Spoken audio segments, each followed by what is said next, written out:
Good day.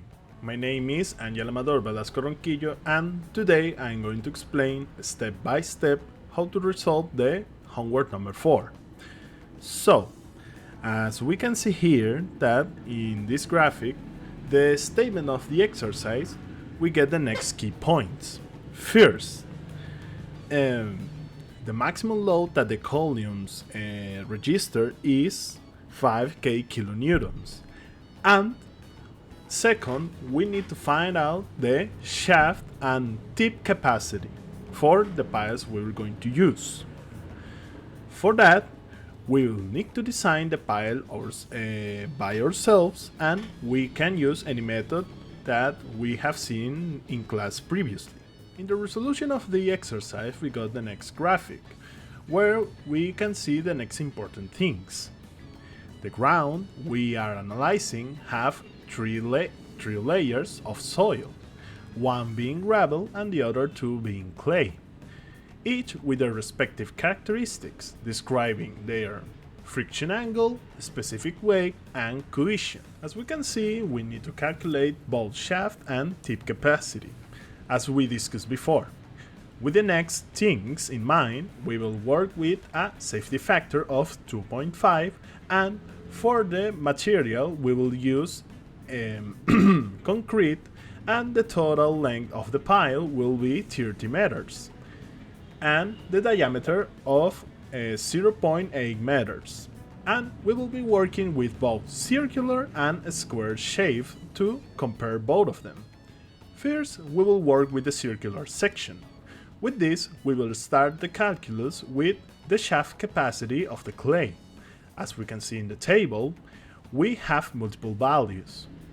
The letter C represents the specific depth we are working, and the next value is the total height of the strata we are working, and being in this case 3 meters and 22 meters.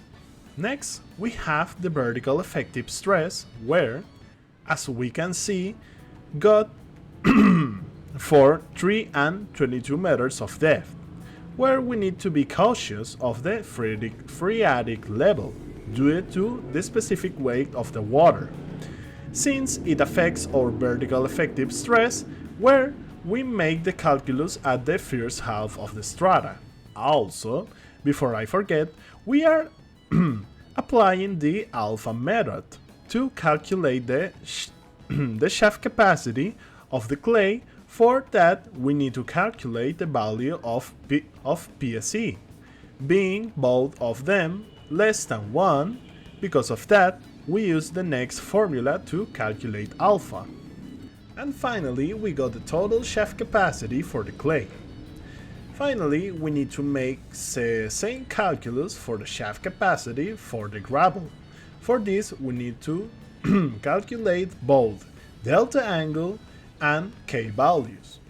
With this, as we can using the formulas, we get to determine the shaft capacity of the gravel, and therefore the total shaft capacity of the pile.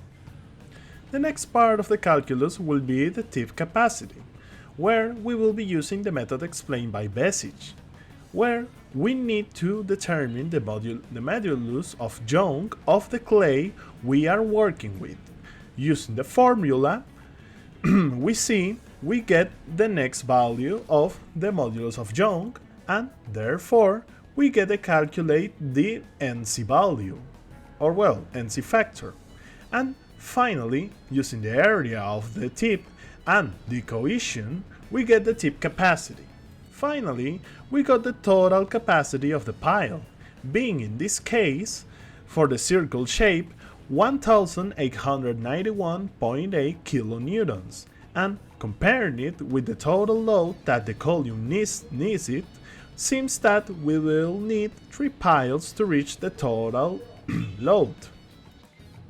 Finally, to make the comparison with the square form of the pile, I went through the same calculations for the shaft and tip capacity, only changing the area we previously calculated for the circular shape.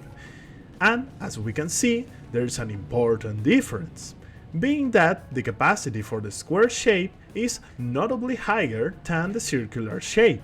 Of course, this is because the total area it covers in comparison to the circular shape, and as we can see in the final result, we will only need 2 piles to reach the maximum load of the column. And that should be it. In conclusion, we have to take important values in terms of the length and diameter of the pile to try to reach the load of the column. It's important that this was made using isolated piles made out of concrete. Other solution could be to use pre-drilled piles, which have a higher capacity than isolated piles. And for that, that's it. Thanks for watching.